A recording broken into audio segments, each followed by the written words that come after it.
బావేంటి ఇక్కడున్నాడు? ఎవరితోనూ ఏదో మాట్లాడుతున్నట్టున్నాడే.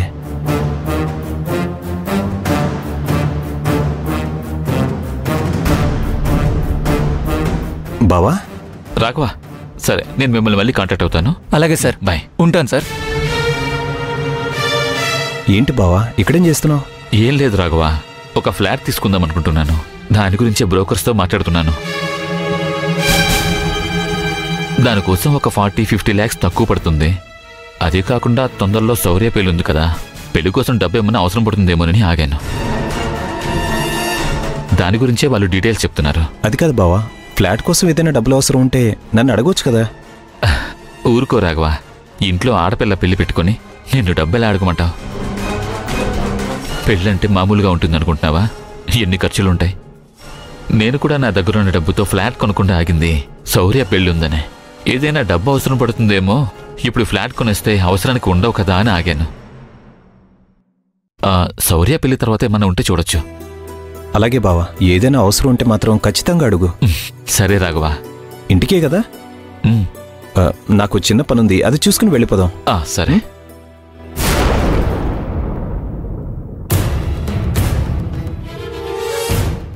ఏంటి రుద్రాణి, ఏం ఆలోచిస్తున్నావు? ఏమీ లేదు. మీరు చెప్పిన 10th క్లాస్ ఫీడ్బ్యాక్ ప్రకారం వాడలగాలి, భోజనం మానేయాలి, మనతో మాట్లాడడం మానేయాలి. మూడోది బాగానే చేస్తున్నాడు. మనతో మాట్లాడకుండా సైలెంట్గా ఉంటున్నాడు గాని అలగడం లేదు, అలా అని తిండవు మానేలేదు. దానివల్ల మనకొచ్చే నష్టం ఏంటి? సైలెంట్గా ఇంట్లోనే ఉంటున్నాడు కదా. వాడలా నిశ్శబ్దంగా ఉండడమే నాకు భయం వేస్తోంది. ఆ నిశ్శబ్దం తుఫాను ముందొచ్చే ప్రశాంతతేమోనని నాకు అనిపిస్తోంది. తుఫాను ఎంత పెద్దదైనా సునామీ ముందు చిన్నదే రుద్రాణి. వాడు తుఫాన్ అయితే మనం సునామీని సృష్టించగలం. అయినా ఎవడో బయటవాడి గురించి ఆలోచిస్తూ సొంత కొడుకు గురించి భయపడి ఇంతగా ఆలోచించడం ఏంటి? నా భయం మీకు అర్థం కావడం లేదు. వాడు పొరపాటున ఆ శౌర్యని ఏదో విధంగా పెళ్లి చేసుకున్నాడు అంటే చెల్లెలి మీద ప్రేమతో ఆ అన్నలు వాణ్ణ నా ఇంటి అల్లుడుగా ఒప్పుకోవచ్చు. కాని దాన్ని నా ఇంటి కోడలుగా భరించే శక్తే లేదు. ఇంత ఆస్తి సంపాదించింది వాణ్ణి మనకంటే ఉన్నత స్థాయిలో చూడడం కోసం. అలాంటిది పోయి ఇడ్లీ దోశలు అమ్ముకునే వాడింటికి అల్లుణ్ణి చేస్తే దాన్ని చూసి తట్టుకుని భరించే శక్తి నాకు లేదు. నా సంగతి సరే, మీరు భరించగలరా? నువ్వు మరీ ఎక్కువ ఆలోచిస్తున్నావు రుద్రాణి. సరే, పెళ్లికి ముందు వాడేదైనా చేస్తాడనే కదా నీ భయం. వాడు ఏదో ఒకటి చేయకముందే మనమే ఒక పని చేద్దాం. ఏం చేద్దాం? పెళ్లికి ముందు రోజు వాడికి ఏదో విధంగా మత్తు టాబ్లెట్ ఇద్దాం.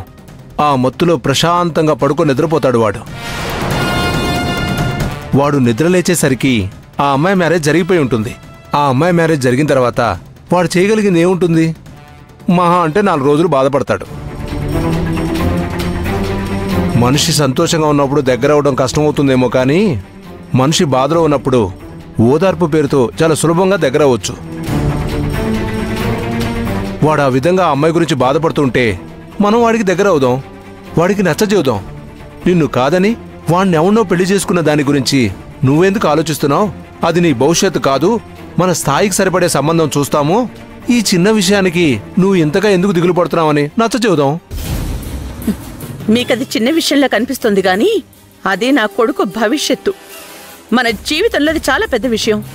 అందుకే దాని గురించి అంతలా ఆలోచిస్తున్నాను. చెప్పాను కదా, వాడు ఇల్లు కదలకుండా ప్లాన్ చేద్దామని. నువ్వేం టెన్షన్ పడకు, వదిలేయ్, నేను చూసుకుంటాను కదా.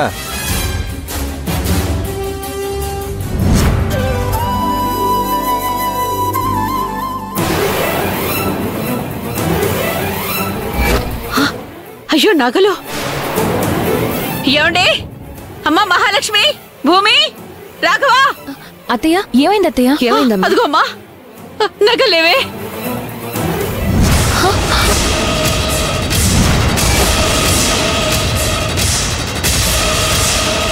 ఏమైంది తులసి? ఏమైందమ్మా? చూడరా, నగలు లేవురా.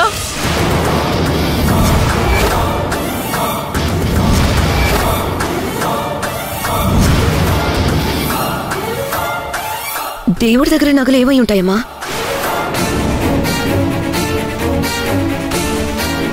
ఎవరు తీసుంటారు? దేవుడి దగ్గర పెట్టిన నగలు ఎవరు తీస్తారండి? మండపానికి వెళ్ళినప్పుడు తీసుకెళ్దాం అనుకున్నాం కదా. నగలెక్కడికి పోతాయి? అందరం ఇక్కడే ఉన్నాం. ఉన్న ఒకే ఒక్క దారి పైన బాల్కనీ. అక్కడి నుంచి వచ్చి ఎవరైనా తీసుకెళ్లారా అంటే ఇంతమంది ఉండగా ఎవరో వచ్చి తీసుకెళ్ళడానికి ఎక్కడ ఆస్కారం ఉంటుంది?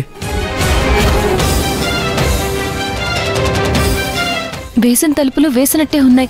ఎవరు తీస్తారు మావయ్య? ఇప్పుడేం చేద్దాం అన్నయ్య? నాకు ఒక అనుమానం ఉంది.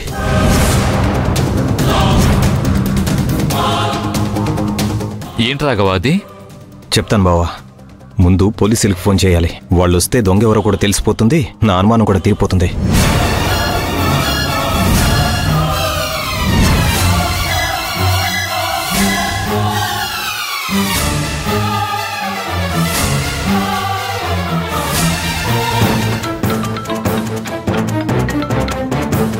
హలో, చెప్పు శ్యామ్. మీ ఇంట్లో వాళ్ళు కాస్త హడావిడిగా ఉండుంటారే?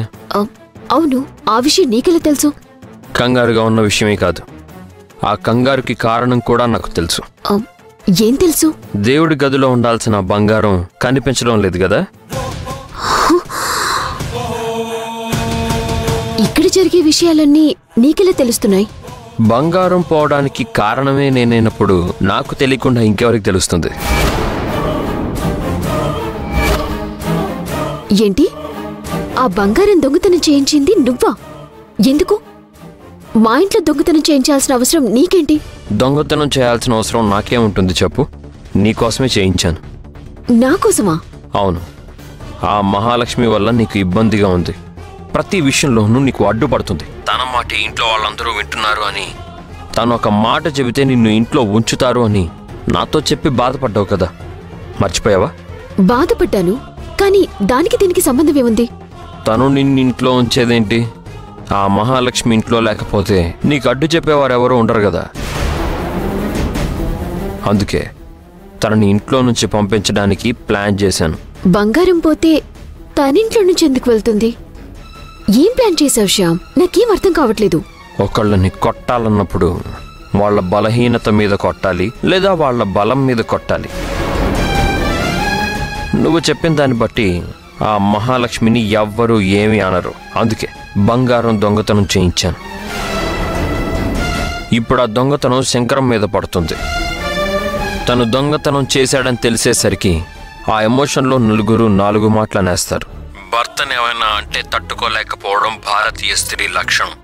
అందుకే నా భర్తను అంటారా అంటూ మహాలక్ష్మి తన భర్తని తీసుకుని ఆ ఇంట్లో నుంచి వెళ్ళిపోతుంది. ఇంత అవమానం జరిగిన తర్వాత మళ్ళీ ఆ ఇంటికి తిరిగి రావాలని ఆ భర్త గాని భార్య గాని ఇద్దరు అనుకోరు. అప్పుడు ఆ ఇంట్లో నీకు ఏ అడ్డు లేనట్టే కదా. అందుకే ఈ దొంగతనం చేయించాను. నిజంగా ఇంత ప్లాన్ చేసావా? మరి ఇప్పుడు పోలీసులు వస్తున్నారు, ఇప్పుడు ఎలాగా? పోలీసులు వస్తారు, ఎంక్వైరీ చేస్తారు, దొంగలు కూడా వస్తారు. ఫైనల్ గా దొంగతనం చేయించింది శంకరం అని తెలుస్తుంది.